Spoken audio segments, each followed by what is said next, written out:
कार्यक्रम के माध्यम से हम सभी को यहाँ पर जिन्होंने प्रेरित किया, डॉक्टर पापरेकर जी, जाम्बुले सर, इस मंच पर विराजित वाईटी देशमुख जी, परेश ठाकुर जी, अनिल भगत जी, इस कार्यक्रम के आयोजन के लिए आप सभी को आने वाले 7 दिनों में अपना पूरा सहयोग देने के लिए अपनी टीम के साथ में हरदम जो आपके साथ में रहेंगे हमारे कॉलेज के प्रिंसिपल डॉक्टर एस.टी. गर्दे सर। आज हमारे इस कार्यक्रम के निमंत्रण आने के बाद में यहाँ पर उपस्थित सारे हमारे कॉलेज के हितचिंतक, सभी प्रिंसिपल, इस मंच पर विराजित सारे महानुभाव, नेशनल इंटीग्रेशन कैंप के आयोजन के लिए आज यहाँ पर काम कर रही पूरी हमारी टीम, आज जिनके लिए इस कार्यक्रम का आयोजन किया जा रहा है वो सारे देश भर से आए हुए एनएसएस के हमारे सारे छात्र साथी, आपके सारे कोऑर्डिनेटर, सभी मेरे भाई और बहनों, मैं आप सभी का इस क्षेत्र का विधायक होने के नाते सबसे पहले स्वागत करता हूं कि पनवेल की इस भूमि में, रायगढ़ की इस भूमि में, जिसका अभी जिक्र किया रामसिंह ठाकुर जी ने, कि छत्रपति शिवाजी महाराज जिन्होंने पूरे देश के सामने अपना एक स्वराज होने का ख्वाब देखा, उस ख्वाब को साकार करने की कोशिश की, उन शिवाजी महाराज की कर्म भूमि में मैं आप सभी का स्वागत करता हूं और ये आशा करता हूं कि आने वाले 7 दिनों में आप सभी यहाँ से वही प्रेरणा लेके जाएंगे जो प्रेरणा शिवाजी महाराज ने कभी पूरे देश को दी। मैं एनएसएस कैंप के सारे हमारे छात्र साथी को मैं धन्यवाद देना चाहता हूं कि आप इस कार्यक्रम में आज यहाँ पर विराजित है। मैं धन्यवाद देना चाहता हूं भारत सरकार का, एनएसएस रीजनल सेंटर का, कि उनके माध्यम से यह कैंप सीकेटी कॉलेज में यहाँ पर संपन्न हो रहा है। मैं धन्यवाद देना चाहता हूं उनको इसी चीज के लिए कि कुछ साल पहले यहीं पर एक एनसीसी का इसी तरीके का नेशनल इंटीग्रेशन कैंप हमने यहाँ पर अरेंज किया था। इसी तरीके से बहुत सारे स्टेट लेवल और नेशनल लेवल के कार्यक्रमों का आयोजन करने का हमें अवसर मिला, पर इन सारे कार्यक्रमों के बावजूद आप सभी लोग जो आज यहाँ पर मौजूद हैं, जो अपनी जिंदगी में कुछ कर दिखाने का जज्बा रखकर यहाँ पर आए हुए, मैं समझता हूँ कि आप सारे लोग यहाँ पर मौजूद हैं तो इस कार्यक्रम में मौजूद आपका सिर्फ ये मकसद नहीं कि चलो मुंबई घूम के आएंगे, चलो महाराष्ट्र घूम के आएंगे, देखेंगे वहां क्या होता रहता है। मैं समझता हूँ कि जो जज्बा अपनी पढ़ाई की उम्र में आपने रखा है दिल में, कि जिस जज्बे को रखकर मैं आगे आने वाली जिंदगी में काम करना चाहता हूँ, मैं चाहता हूँ कि अपनी इस विद्यार्थी दशा में कुछ काम ऐसा करूं कि आगे आने वाले पूरे समय के लिए मुझे प्रेरणा मिले, और यही ख्वाब लेकर आपने एनएसएस को ज्वाइन किया है। आज हम अपने आप को सौभाग्यशाली समझते हैं कि जिस सीकेटी कॉलेज में आप सारे लोग बैठे हैं, इस सीकेटी कॉलेज ने बेस्ट एनएसएस कैडेट का अवार्ड कम से कम 3 या 4 बार जीता है। बेस्ट एनएसएस यूनिट का अवार्ड यूनिवर्सिटी में 3 बार जीता हुआ है। तो ऐसे कॉलेज में आने के बाद में मैं समझता हूँ कि जो तारीफ यहाँ पर हमारे बारे में हमारे सर ने की है, उस तारीफ में कुछ कमी अगर आप पाएंगे तो कहीं ना कहीं आप हमें जरूर भूल चूक समझकर माफ जरूर कर देंगे। आप सारे लोग जो यहाँ पर मौजूद हैं, आज अपनी अपनी जिंदगी में आप जरूर कुछ ना कुछ बनना चाहते हैं, और मैं समझता हूँ कि अपनी जिंदगी में कुछ बनते बनते आप ये जरूर चाहते हैं कि जिस देश में पला बड़ा हुआ हूँ, उस देश के लिए भी मैं कुछ कर गुजरूं। आज हम सारे लोग विश्व को बहुत संकुचित, बहुत छोटा होता हुआ महसूस करते हैं। हम में से कई सारे लोग ऐसे यहाँ पे बैठे हुए होंगे जिनके अपने कुटुंब से, अपने परिवार से बहुत सारे लोग आज विदेश में काम कर रहे हैं या फिर देश के किसी अन्य हिस्से में जाके बहुत ही अच्छी तरीके से काम कर रहे हैं, चाहे खुद के लिए, खुद की ऑर्गेनाइजेशन के लिए काम कर रहे हो या किसी दूसरे बिजनेस हाउस के लिए काम कर रहे हो, अपना खुद का प्रोफेशन है या किसी और प्रोफेशन के लिए, किसी और इंडस्ट्री के लिए आप सारे लोग काम कर रहे हैं। हम जानते हैं कि हमारे देश के कुछ बहुत सारे ऐसे परिवार हैं, इंडस्ट्रीज हैं जो आज पूरी दुनिया भर में नाम कमा रहे हैं, चाहे टाटाज हो, रिलायंस हो, बिरलाज हो, आज इन्फोसिस है, विप्रो है, काफी आदित्य बिरला है, काफी सारी कंपनियां हैं जो आज न कि भारत में बल्कि भारत से बाहर जाकर काम कर रही है। जिस ग्लोबलाइजेशन का डर हमें कुछ 10 साल पहले था कि ग्लोबलाइजेशन के आते हुए शायद भारत देश अपनी पूरी गरिमा को खो देगा, भारत देश अपनी स्वतंत्रता को शायद खो देगा, क्योंकि बाहर से आने वाला जो इंडस्ट्री का प्लेयर होगा वो मजबूत होगा और वो आने के बाद में हमारी सारी कंपनियां अपना अस्तित्व मानो खो बैठेंगी। पर आज हम ये देख रहे हैं कि हमारी भारत की कुछ कंपनियां न कि सिर्फ अफ्रीका जैसे कॉन्टिनेंट में जा रही है, वो अमेरिका से लेके ऑस्ट्रेलिया से लेके सारे विश्व भर में जहां चाहे वहां जाकर अपना एक अलग वहां पे मकान बना रही है। तो मैं समझता हूं कि ऐसी कंपनियों के लिए काम करने वाले हम में से कई सारे लोग हैं, और जब हम लोग किसी ऐसी बड़ी कंपनी के लिए काम करेंगे, मान लेंगे विप्रो के लिए काम करेंगे, और अगर विप्रो के लिए काम करते वक्त हम ये नहीं सोचेंगे कि मेरे साथ बैठा हुआ मेरा जो साथी है वो पता नहीं पंजाब से आया हुआ है, असम से आया हुआ है, केरला से आया हुआ है, पर मेरा एक मकसद है कि मुझे अपनी कंपनी जो मैंने जो टारगेट दिया हुआ है, अगर वो मैं टारगेट अच्छी तरह से प्रूव कर पाऊं तो मैं खुद तो आगे बढ़ूंगा, मेरे साथ साथ मेरी कंपनी भी आगे बढ़ेगी। और आज इन्फोसिस जैसी कंपनी है, इन्फोसिस कंपनी सिर्फ न कि बिजनेस के बारे में सोचती है, आज हमारी इन्फोसिस जैसी कंपनी के जो सीईओ रह चुके हैं नंदन नीलकेनी, उनको देश ने आधार जैसे कार्ड के निर्माण का बहुत ही महत्वाकांक्षी निर्माण का काम उनके ऊपर सौंपा गया। तो एक तरीके से एक ऐसा परिवार जो इंडस्ट्री से आ रहा है उसके लिए आप काम करते वक्त ये नहीं सोचते मैं किस प्रांत से हूँ, मैं किस क्षेत्र से हूँ, या फिर मैं कौन सी भाषा बोलता हूँ। वहाँ पे एक ही भाषा है, मेरी कंपनी का उत्कर्ष, मेरी कंपनी का विकास और उसके साथ साथ मेरा भी विकास। तो क्या अगर हम किसी और कंपनी के लिए, किसी बिजनेस हाउस के लिए काम करते वक्त जो जज्बा हमारे मन में रख सकते हैं केवल उसकी उन्नति, वो जज्बा क्या हम हमारी अपनी देश के विकास के लिए नहीं कर सकते? जरूर कर सकते हैं। मैं समझता हूँ कि यही जज्बा लेकर आज आप सारे लोग यहाँ पर मौजूद हैं। मैं आप सारे लोगों का ज्यादा समय नहीं लूंगा। यहाँ पर आंदोले साहब या फिर वेलुकर सर यहाँ पे बात करने वाले हैं। मैं बस आप सभी लोगों को कहना चाहता हूँ, आज हमारी उम्र है कुछ 20 से लेकर 30 साल के बीच में हम सारे लोग हैं। इस उम्र में हम जो चीज मन में ठान लेते हैं वो कर सकते हैं। और इसी को लेकर एक कवि है गोपाल दास नीरज जी की, जिनकी एक कविता है, उनकी कविता है आगे चलने की राह। उसमें उन्होंने कहा है कि जिन मुश्किलों में मुस्कुराना हो मना, उन मुश्किलों में मुस्कुराना धर्म है। जिस वक्त जीना गैर मुमकिन सा लगे उस वक्त जीना फर्ज है इंसान का। लाजिम है लहर के साथ तब खेलना जब हो समुद्र पे नशा तूफान का। जिस वायु का दीपक बुझना ध्येय हो उस वायु में दीपक जलाना धर्म है। वो नहीं मंजिल कहीं जिस राह की, उस राह चलना चाहिए इंसान को।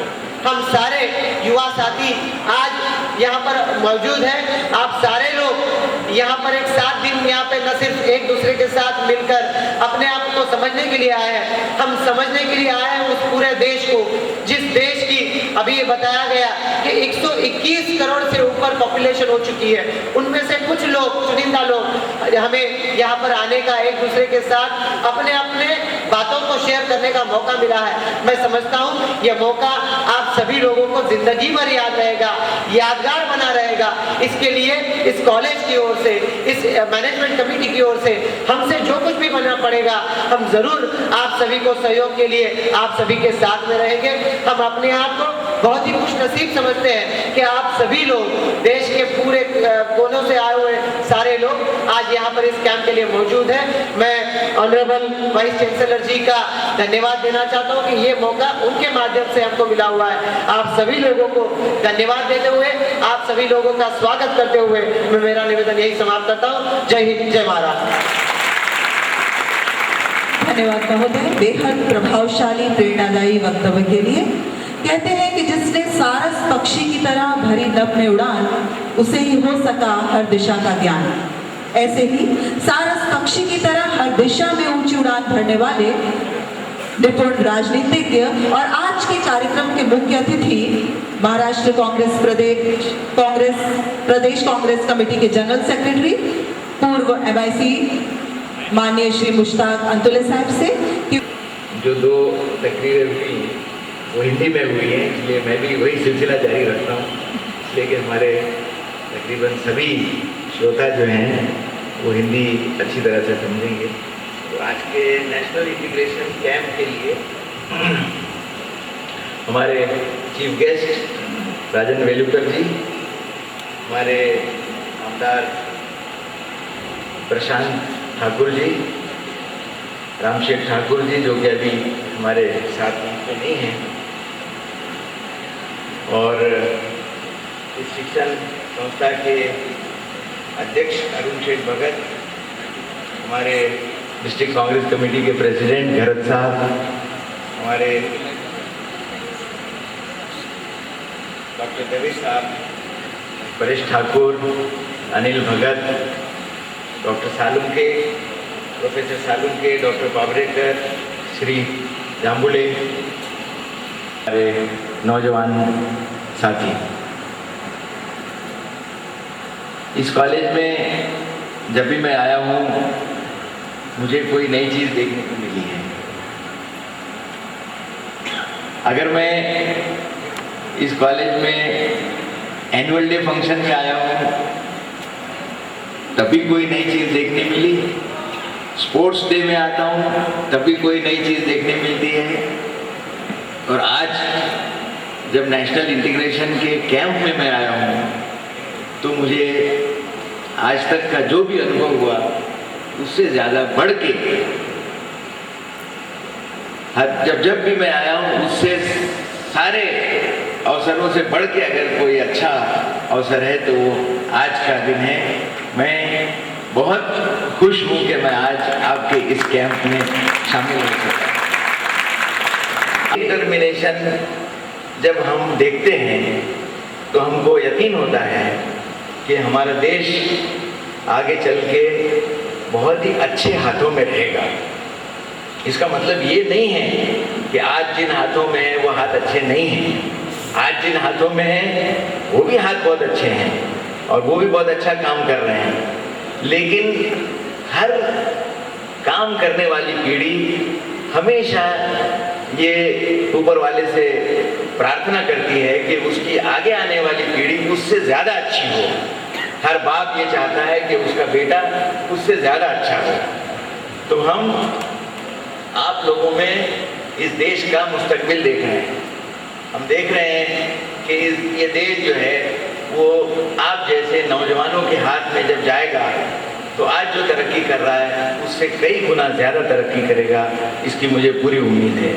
आप लोग अलग अलग राज्यों से आए हैं, जब आप एक साथ जमा हो जाएंगे तो हमारा कश्मीर, आसाम का भाई हमारे केरला के और तमिलनाडु के भाई से बात करते वक्त वो अपनी ज़बान वो हिंदी बोलेगा और ये अपनी साउथ इंडियन ज़बान बोलेगा। लेकिन जब हम एक जगह जमा हो जाते हैं तो जो एक अपनायत पैदा होती है, जो एक दोस्ती का रिश्ता पैदा हो जाता है, वो रिश्ता पैदा करना मैं समझता हूँ कि ऐसे कैंप का मकसद है। ये कैंप क्यों लगाया जाता है? ये कैंप आपको हिंदुस्तान की सैर कराने के लिए नहीं लगाया जाता है। हिंदुस्तान की सैर करना बहुत ज़रूरी है, मैं मानता हूँ, लेकिन उससे ज़्यादा ज़रूरी ये है कि आप एक दूसरे को समझें। हमारा कश्मीर और बंगाल और आसाम का भाई या बहन जो है वो केरला और तमिलनाडु के भाई या बहन की बात को समझे, ये इस कैंप का मकसद है, ऐसा मैं समझता हूँ। और मुझसे पहले जिन लोगों ने बात की है उन्होंने जो कहा है उस पर से मुझे अंदाज़ा होता है कि ये कैंप उस जो मकसद लेके चल रहा है उस मकसद में ये ज़रूर कामयाब होगा। मैं आप सबको मुबारकबाद देता हूँ। हमारे इस कॉलेज के जो प्रेसिडेंट हैं रामशेठ ठाकुर, जो अभी हमारे से किसी ज़रूरी काम की वजह से यहाँ पे मौजूद नहीं हैं, लेकिन उन्होंने इस कॉलेज को बना के, इस संस्था को बना के जो काम किया है उस काम के बारे में मैंने हमेशा तारीफ की है। और मुझे लगता है कि आज भी मैं वो तारीफ किए बगैर नहीं रह सकता, इसलिए कि हमारे डायरेक्टर जांबुले साहब ने जो बात की कि कई कैंप उन्होंने देखे लेकिन ऐसा कैंप कहीं नहीं देखा। ये क्या बात है? ये बात है कि उस आदमी का डेडिकेशन है। उर्दू में किसी ने कहा है कि रुके तो चांद, रुके तो चांद, चले तो हवाओं जैसा है, रुके तो चांद, चले तो हवाओं जैसा है, वो शख्स धूप में देखो तो छांव जैसा है।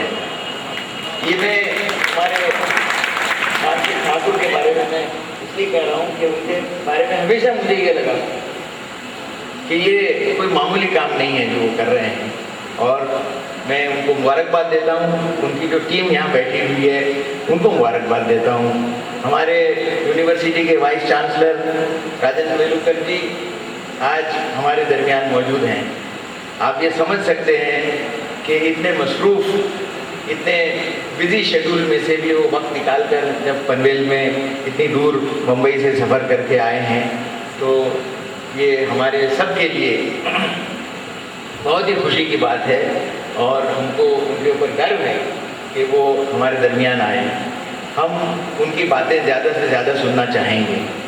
मैं अपनी बात को बहुत ज़्यादा लंबी न करते हुए मैं ये चाहूँगा कि राजन वेलुकर जी को मेरा जो भी 1-2 मिनट 5 मिनट का वक्त है वो उनको दे के उनकी बातें सुनो। आज मैंने हमारे यंग एमएलए प्रशांत ठाकुर का भाषण हिंदी में सुना। देखिए नई नई चीज़ें आज सुनने में आ रही हैं। मैंने हमेशा उनको मराठी में सुना था और वो बहुत अच्छा बोलते हैं, लेकिन आज जब मैंने हिंदी में सुना तो मुझे लगने लगा कि मैं किसी यूपी के एमएलए का भाषण सुन रहा हूँ या राजस्थान के एमएलए का भाषण सुन रहा हूँ। महाराष्ट्र के एमएलए का तो भाषण ये नहीं हो सकता। और न सिर्फ उसका कंटेनर भी अच्छा था और अंदर कंटेंट क्या था वो भी अच्छा था। उन्होंने जो बातें की वो भी बहुत अच्छी थी, ग्लोबलाइजेशन से लेके और पता नहीं क्या क्या सब्जेक्ट पे उन्होंने बात की। वो हमारे से बहुत कम उम्र के एमएलए हैं और उनकी बातें सुन के हमको बहुत खुशी होती है। और आज हिंदी में उनकी तकरीर सुनी तो ऐसा लगा कि अगर राहुल ब्रिगेड में, माफ़ कीजिए हम कोई कांग्रेस की बात करने के लिए यहाँ बैठे हुए नहीं हैं, लेकिन चूंकि हम कांग्रेस पार्टी के हैं इसलिए नाम तो आ ही जाता है। तो अगर वो राहुल ब्रिगेड में हैं तो राहुल जी के साथ वो जब पूरे हिंदुस्तान का दौरा करेंगे तो उनको किसी भी प्रांत में जाने के बाद कोई प्रॉब्लम नहीं आएगा। और वो यूपी में भी भाषण करेंगे, राजस्थान में भी भाषण करेंगे। तो मैं मेरे दोस्तों से, हमारे यंग फ्रेंड से सिर्फ इतना ही कहूँगा कि अपना ज़माना आप बनाते हैं अहले दिल, अपना ज़माना आप बनाते हैं अहले दिल। हम वो नहीं कि जिनको ज़माना बना गया, हम लोग ज़माना बनाने वाले लोग हैं। ज़माना हमको बनाने वाला नहीं है। हम एक नई दुनिया बनाएंगे, हम एक नया हिंदुस्तान बनाएंगे। ये अज़्म और ये जोश लेकर आप आए हैं, ये जोश आपका कायम रहे। मैं ऊपर वाले से दुआ करता हूँ कि आपका ये 7 दिन का कैंप बहुत ही अच्छी तरह से हंसी खुशी में, बहुत अच्छे माहौल में, दोस्ती और प्यार के माहौल में, दोस्ती और प्यार के लफ्ज़ को आप गलत मत समझना। हाँ, क्योंकि आजकल अल्फाज को भी जो है ना तोड़ मरोड़ के लोग बात करते हैं। मैं स्ट्रेट बात कर रहा हूँ कि दोस्ती और प्यार मोहब्बत जो है वो दोस्ती और प्यार मोहब्बत उसी माने में लेना चाहिए जिस माने में मैं बोल रहा हूँ, किसी और माने में न लें। तो वो दोस्ती और प्यार मोहब्बत के माहौल में आप रहें और फिर यहाँ से आप जाएं। बहुत धन्यवाद महोदय। कहते हैं सगन गहन मन मोहक वंतरु मुझको आज बुलाते हैं, किंतु किए जो वादे मैंने मुझे याद आ जाते हैं। अभी कहाँ आराम बदा, अभी कहाँ आराम बदा, या मौन निमंत्रण छलना है, और अभी तो मीलों मुझको चलना है। जी हाँ, ऐसा ही धीरे रखकर निरंतर ज्ञान के मार्ग पर मीलों चलकर शिक्षा जगत में अपना अविटल स्थान निर्मित करने वाले मुंबई विश्वविद्यालय के कुलगुरु माननीय डॉक्टर राजन वेलुकर जी, जिन्होंने आज के कार्यक्रम में मुख्य अतिथि के रूप में कार्यक्रम की शोभा बढ़ाई। मैं निवेदन करूंगी मुख्य अतिथि महोदय से कि वे अपने प्रेरणादायी वचनों द्वारा हमारा मार्गदर्शन करें। रामशेठ ठाकुर अभी अभी जिनको आपने बहुत सुंदर हिंदी में सुना, वो श्री मुश्ताक अंतुले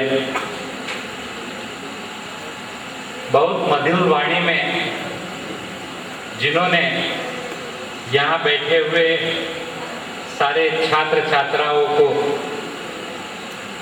अपने प्रेरणादायी शब्दों से बरसात आपे की, वे श्री प्रशांत ठाकुर, श्री भरत, महाराष्ट्र राज्य के राष्ट्रीय सेवा योजना के राज्य संपर्क अधिकारी डॉक्टर पाबरेकर, पूना से खास यहाँ आए हुए केंद्र शासन के अधिकारी श्री जांबुले, मुंबई विश्वविद्यालय के राष्ट्रीय सेवा योजना के समन्वयक प्राध्यापक अतुल साळुंके, मुंबई विश्वविद्यालय के व्यवस्थापन परिषद के सदस्य प्राचार्य जोशी, मुंबई विश्वविद्यालय के व्यवस्थापन परिषद के दूसरे सम्माननीय सदस्य प्राचार्य महाजन, इस महाविद्यालय के प्राचार्य गर्दे तथा मुंबई विश्वविद्यालय व्यवस्थापन परिषद के सदस्य प्राचार्य पंजवानी, मंच पे उपस्थित सर्व मान्यवर, इस राष्ट्रीय एकात्मता शिविर के लिए बुलाए गए निमंत्रित कार्यक्रम अधिकारी, शिक्षक वर्ग और मेरे सबसे लाडले राष्ट्रीय सेवा योजना के पूरे भारतवर्ष से आए हुए छात्र छात्राएं, इतनी अच्छी वाणी में, इतनी मधुर वाणी में आपने दो महानुभावों का भाषण यहाँ सुना। उसके बाद मुझे यहाँ आप सभी को मार्गदर्शन करने के लिए बुलाया गया है और मेरे लिए तो एक मुश्किल खड़ी कर दी है। मेरी हिंदी उतनी अच्छी नहीं है, किंतु आपको समझेंगी इतनी हिंदी में मैं बात कर सकता हूँ। मैं सर्वप्रथम मुंबई विश्वविद्यालय का कुलपति इस नाते आप सभी कार्यक्रम अधिकारी और राष्ट्रीय सेवा योजना के स्वयंसेवकों को इस मुंबई नगरी में और इस महाविद्यालय में आपका तहे दिल से स्वागत करता हूँ। मित्रों, आप सभी से मिलके मुझे मेरे पुराने दिन याद आ गए। मैं भी जब राष्ट्रीय सेवा योजना का एक स्वयंसेवक था, तब मैं आपके जैसा ही बहुत सारे राष्ट्रीय एकात्मता शिविर में जाता था और राष्ट्रीय एकात्मता शिविर में जब जाता था तब स्टेज पे बहुत सारे लोगों को देख के डर लगता था। वैसे ही आपको भी इतने सारे लोग मंच पे बैठे हुए डर लगता होगा कि अभी इसके बाद इसका भाषण होगा, इसके बाद इसका भाषण होगा और वो खत्म ही नहीं होता है। खैर, अभी मेरा आखिरी भाषण होगा क्योंकि हमारे यहाँ वोट ऑफ थैंक्स का भाषण नहीं देते हैं, इसलिए मेरा ये आखिरी भाषण होगा। मैं जब कार्यक्रम अधिकारी था तब मेरे ध्यान में ये चीज थी और जब भी मैंने राष्ट्रीय सेवा योजना के माध्यम से राष्ट्रीय एकात्मता शिविर का आयोजन किया तब मैंने ये चीज ध्यान में रखी कि कम से कम बातें करें और ज़्यादा से ज़्यादा छात्र छात्राओं को एक्टिविटी, जिसको हम बोलते हैं, वो एक्टिविटी में उनको उनका सहभाग ज़्यादा से ज़्यादा कैसा हो, इसमें मैंने ध्यान दिया। लेकिन मैं आपको यहाँ बताना चाहता हूँ कि राष्ट्रीय सेवा योजना में मेरे जितने दिन गए हैं, जितने कार्यक्रम मैंने किए हैं, वो कार्यक्रमों के माध्यम से मुझे जितना आनंद मिला है उतना आनंद मुझे वाइस चांसलर बनने के बाद भी नहीं मिला। ये मैं सब में खुशी की बात समझता हूँ और वो आनंद अभी आप सब आने वाले 7 दिनों में लेने वाले हैं। देश को स्वतंत्रता 1947 के पहले मिली। देश को स्वतंत्रता मिलाने में बहुत सारे फ्रीडम फाइटर्स का योगदान रहा। देश को स्वतंत्रता मिलने के बाद में देश में आज भी हमें बहुत सारी उपलब्धियां मिलानी है। अगर ये उपलब्धियां हमें मिलानी होगी तो ये उपलब्धियां मिलाने के लिए इस देश को संपूर्ण दुनिया में एक नंबर का देश बनाने के लिए इस देश में जितने भी गरीब रहते हैं, जितने भी पिछले तबके के लोग रहते हैं, वो सारे पिछले तबके के लिए काम करने के लिए उनके जीवन में जो अस्वतंत्रता आज भी है उसको हम स्वतंत्रता में लाने के लिए अगर किसी को काम करना है तो वो आज के स्वतंत्रता सेनानी जो राष्ट्रीय सेवा योजना में सहभाग लेते हैं, वो राष्ट्रीय सेवा योजना के स्वतंत्रता सेनानी को कार्य करना है। और इसीलिए राष्ट्रीय सेवा योजना एक बहुत बड़ी अपॉर्चुनिटी आप सभी के जीवन में आई है और ये अपॉर्चुनिटी के माध्यम से आप इस देश को बदल सकते हैं। और इसीलिए I consider NSS, the National Service Scheme, as an opportunity to transform the nation. ये अपॉर्चुनिटी इस देश के सारे छात्रों को नहीं मिलती है।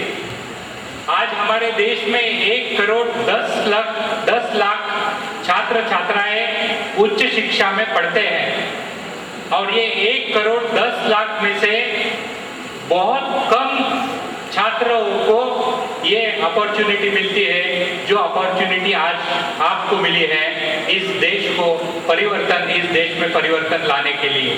और वो परिवर्तन आप जरूर अच्छी ढंग से इस देश में परिवर्तन लाएंगे और इस देश को नंबर 1 का देश आप बनाएंगे।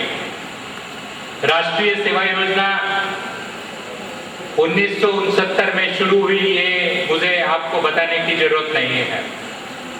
लेकिन राष्ट्रीय सेवा योजना महात्मा गांधी के जन्म शताब्दी वर्ष में शुरू हुई है।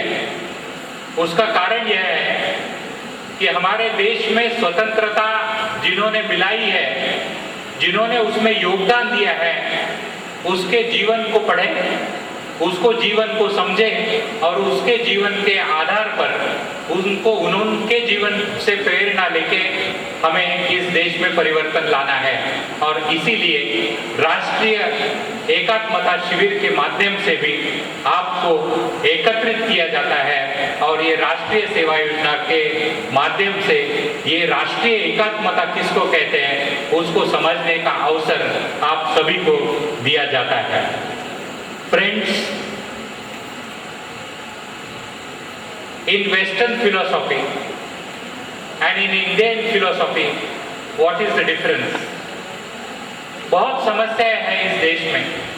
ये सारी समस्याओं को हमको छुड़ाना है, उसके उत्तर हमें ढूंढना है। और इसीलिए आप 3000-4000 साल पीछे जाएंगे तो आपको पता चलेगा कि हम किस तरह से ये सारे प्रश्नों के उत्तर ढूंढ सकते हैं।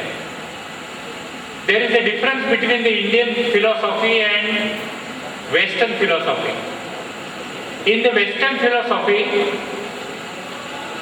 माइंड की परिभाषा जब वो करते हैं, माइंड को जब वो समझना चाहते हैं, तो वेस्टर्न फिलोसॉफी में वो सब में पहले प्रॉब्लम्स की बात करते हैं, प्रश्नों की बात करते हैं। But in Indian philosophy we don't talk of the problems. In Indian philosophy we talk of unlimited potentials, and all of you are having unlimited potential. If you realize this unlimited potential within you, you can transform this nation. I don't have any doubt in my mind that the younger generation of this country can transform this nation and solve all the problems which this country is facing, and will solve all the problems which this country will face.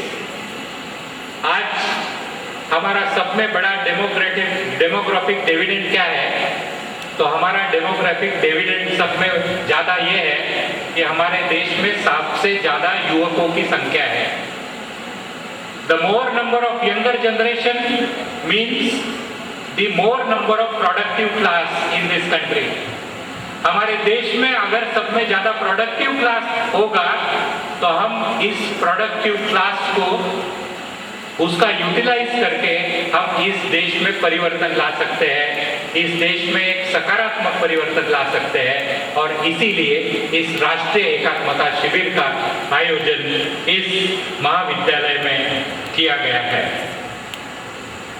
You should be always alert. You should be intelligent enough. You should be smart enough to understand the future problems which we are going to face.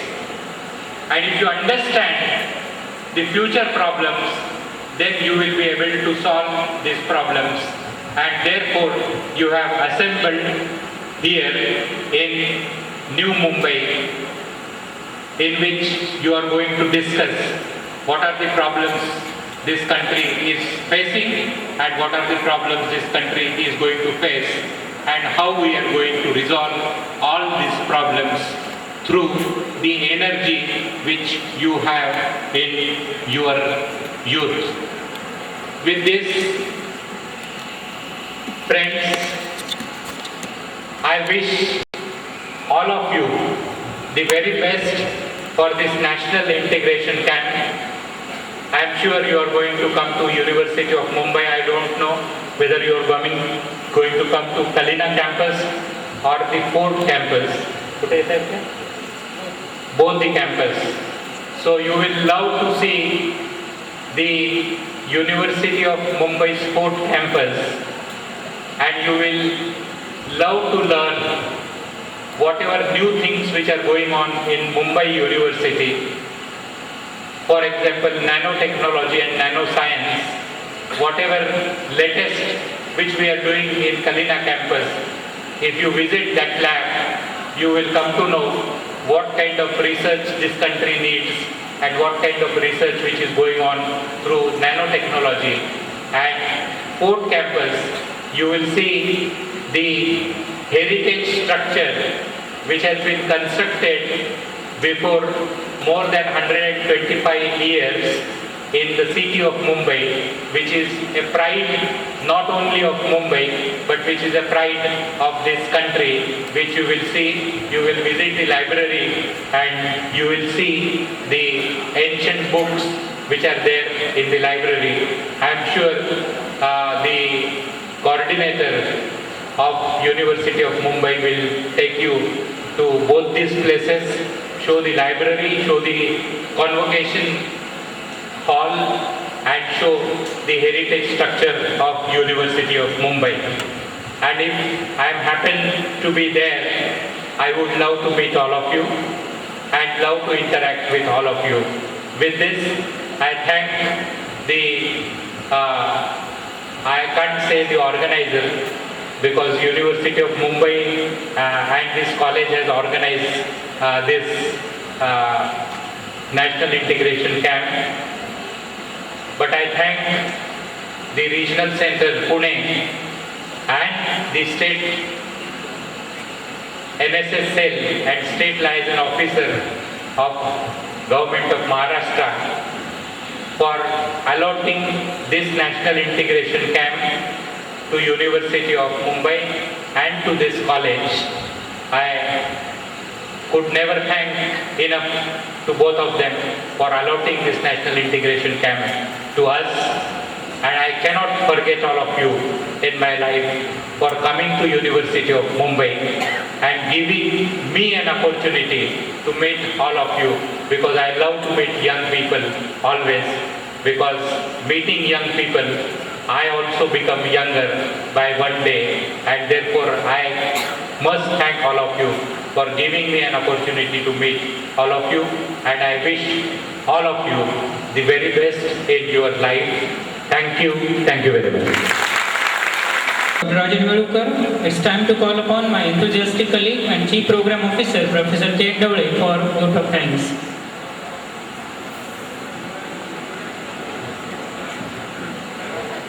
All the dignitaries on dais and my friends, first of all, I will welcome all of you for this National Integration Camp. Friends, I am standing before you for the last formal session of the inaugural ceremony of camp, that is vote of thanks. First of all, I am thankful to Honorable Sri Dr. Rajan Velukar, Vice Chancellor, University of Mumbai, for guiding the students of this camp. I am also thankful for today's chief guest, Honorable Sri Mushtaq Amtule sir, for giving his valuable time for encouragement to our volunteers of this camp. I would like to thank Honorable Sri Ramsherji Thakur, ex-MP and Chairman of this JBSP Sanstha Panvel, for sparing his time and address the volunteers gathered from all over India.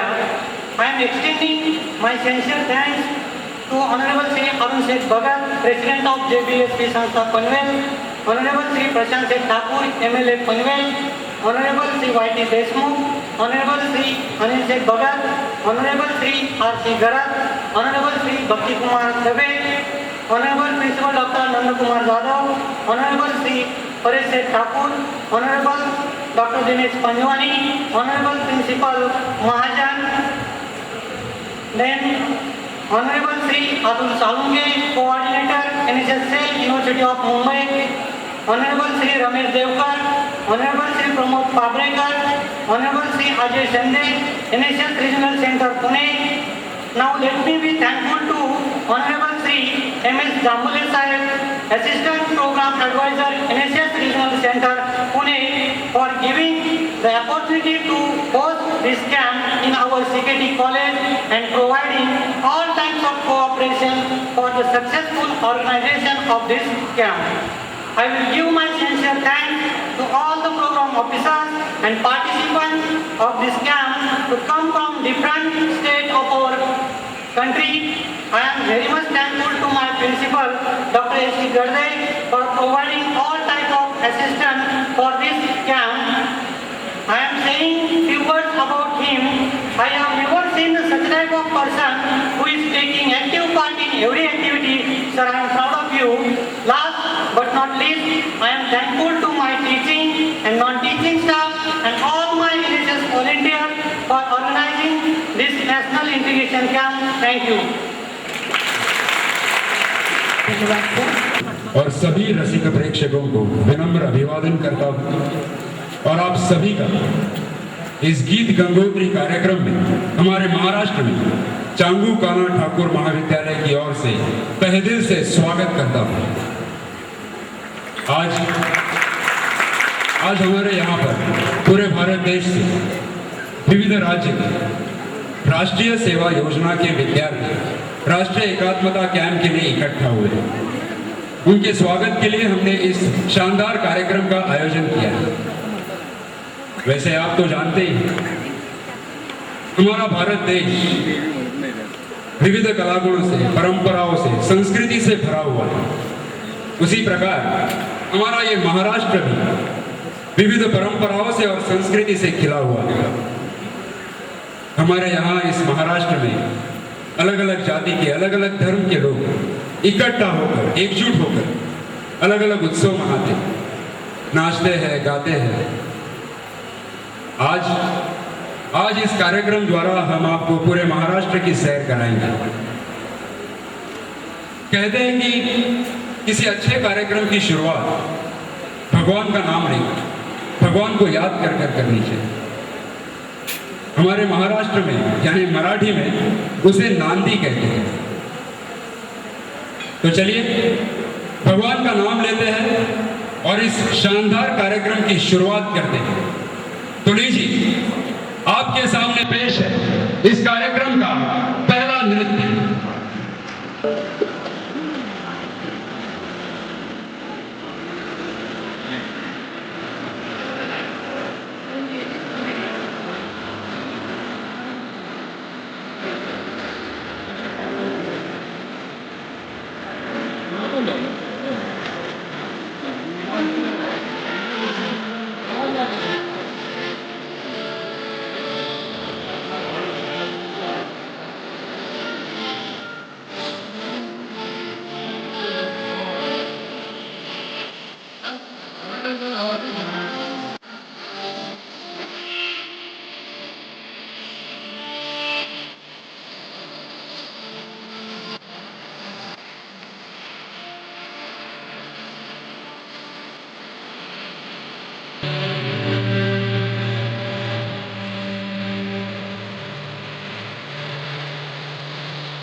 होने चाहिए। ऐसा इतना प्रसन्न हो गया, बहुत मजा आया, बहुत मजा आया। क्या बात है, वाह वाह, मुझे मजा आया ना। मुझे मजा, अरे मेरे साथ अपने सब दोस्तों ने भी मजा लिया होगा।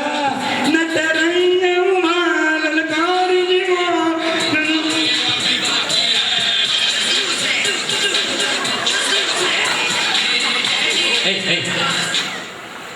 तेरा मोबाइल बज रहा लगता है, तेरा बज रहा है ना, उठा ना जल्दी।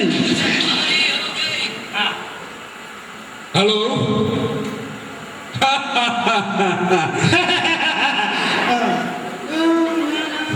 हाँ बोल रहा हूँ। हाँ बोलिए। नहीं वो नहीं बोल रहे। नहीं यार, चांस ही नहीं है। 2015 तक मैं बहुत बिजी हूँ। नहीं 2015 के बाद सोचते हैं। ओके।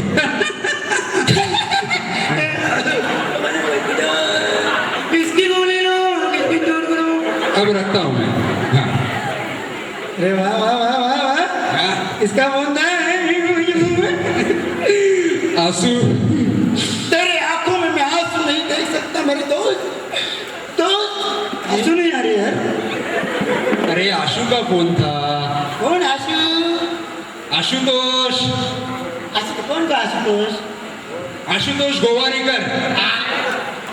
आशुतोष गौरी तुझे फोन कर रहा था? हाँ तो? अरे वो क्या सटिया गया, पकड़ा गया यार? किसने फोन किया था उसने? अरे वो मुझे लेकर एक फिल्म बनाना चाहते हैं। इसलिए बोला सटिया गया होगा। कौन सी फिल्म कर रहा है यार?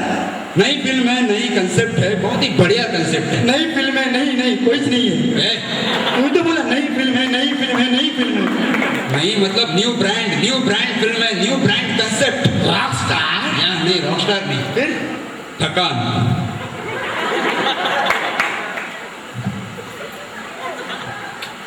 मुझे पता था, इसीलिए तुझे लिया होगा। थकान? फिर क्या? अरे थकान कोई फिल्म है तो? अरे लीड रोल के लिए बुलाया मुझे। कचरे का रोल होगा। फिर क्यों मेरा कचरा कर रहा है यार? अरे तुझे कचरा बोल के मैं तेरा नहीं, कचरे बोलो कचरा कर रहा हूँ। अरे यार फिर कौन? अब 13 बज रहा है। 13 बज रहा है। क्या बोल रहे? मेरा बजट मोबाइल बज रहा है। Sorry my mistake. Oh my sorry, I am sorry. This is my new mobile. Hello. या Why not? Oh English.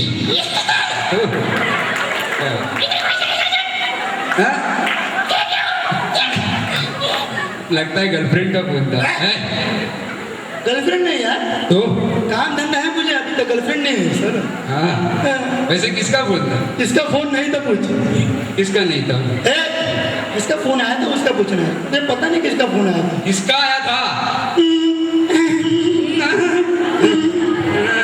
अरे क्या बकरी का नहीं आया था? तो शाहरुख खान का फोन आया। शाहरुख का फोन तुझे? हाँ। वो कैसे?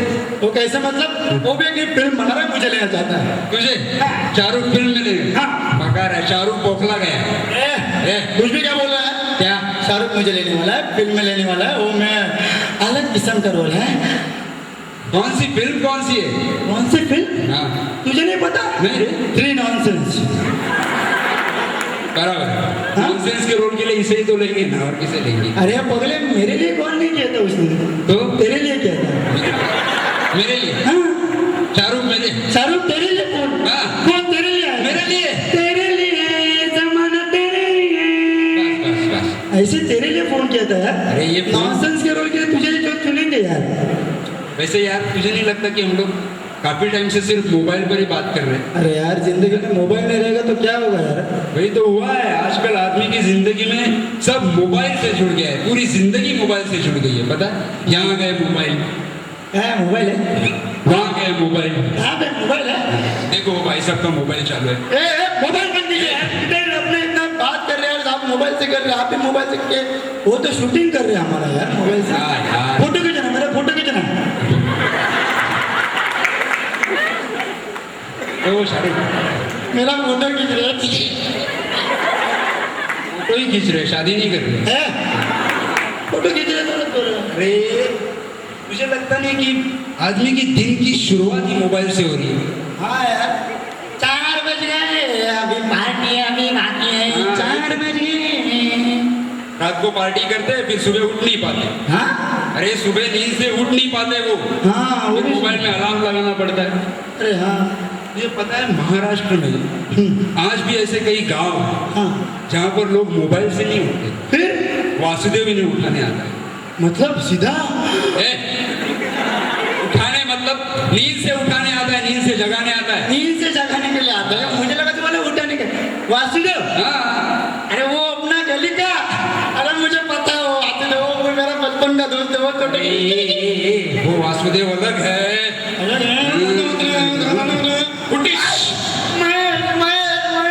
लक्षा डैम इट आ गया सब ध्यान में आ गया ना। आ गया। हाँ, वासुदेव जो होता है ना वो भगवान का दूत होता है। भगवान का दूध। हाँ भगवान का संदेश लोगों तक पहुंचाता है। अरे वाह, अपनी मीठी मीठी आवाज में गाता है, लोगों को उठाता है। अरे वाह वाह वाह वाह। मुझे मिलना है उस वासुदेव से। अरे मिलना है, अरे क्यों नहीं मिलूंगा मैं।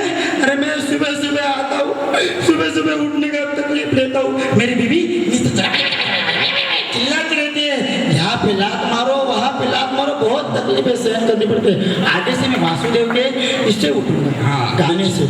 तुझे मिलना है ना वासुदेव से। मिलना है मतलब? अभी पास में एक गांव है। हाँ। अभी सुबह के 4 बज रहे हैं। हाँ। तो वासुदेव आता है। हाँ चले चलते? चलो। 4 बज गए। पार्टी है। ए, क्या हुआ? 4 बज गए, लेकिन वासुदेव का आना अभी बाकी है। हाँ।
इतनी अच्छी सुबह हुई है, वासुदेव आकर मुझे उठा कर गए हैं। अरे वाह, वाह, कैसे वाह। लग रहा है? अरे फर्स्ट क्लास, एकदम बहुत मजा आ रहा है, बहुत मजा आ रहा है। तुम लोगों को मजा?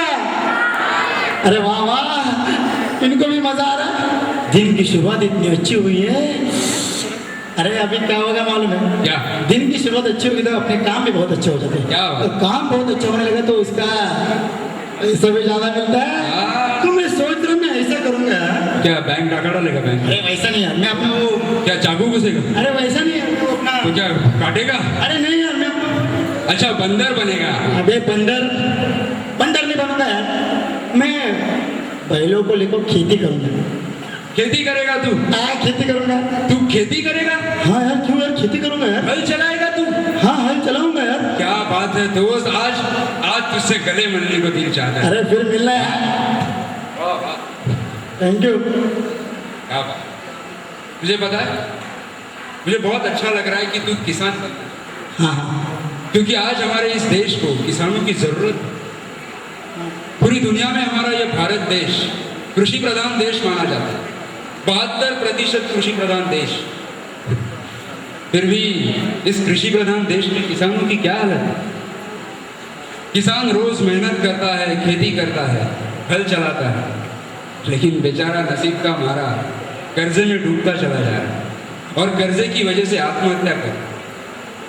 दिन ब दिन किसानों की आत्महत्या की संख्या बढ़ती जा रही है। पता नहीं चल रहा है कि ये भारत कृषि प्रधान देश है या फिर किसानों की आत्महत्या में नंबर 1 देश है। तुम किसान बनना, मेहनत करना। हाँ हाँ, मैं हर रोज खेती करूंगा, मेहनत करूंगा और सबसे बड़ा किसान बनूंगा। तो फिर मैं लेकिन रात को क्या करूंगा यार? रात को? हाँ। तुझे क्या लगता है कि किसान हमेशा दुख में ही रहता है? नहीं नहीं, जब भी उनका त्योहार होता है ना, तब सारे किसान इकट्ठा होकर उत्सव मनाते हैं। उत्सव मनाते हैं? हाँ, हमारे इस महाराष्ट्र में। मतलब क्या करते हो? उत्सव मनाते हैं, नाचते हैं, गाते हैं। क्या करता है? हाँ, नाचते हैं, गाते हैं। हाँ। अरे यार मुझे तो बहुत मजा आ जाएगा यार। फिर चलते हैं। हाँ। यही पास में मेरा दोस्त खेती कर रहा है। हाँ। चल उससे जाकर हाथ बढ़ाते हैं और रात को जश्न मनाते हैं। मतलब अरे उत्सव मनाते हैं। हाँ उत्सव मनाते हैं, लेकिन इस नृत्य को क्या कहते हैं? इस नृत्य को? हाँ। शेतकरी नृत्य। शेतकरी नृत्य? हाँ। यानी किसान का नृत्य। या। चलो चलते हैं फिर। चलो।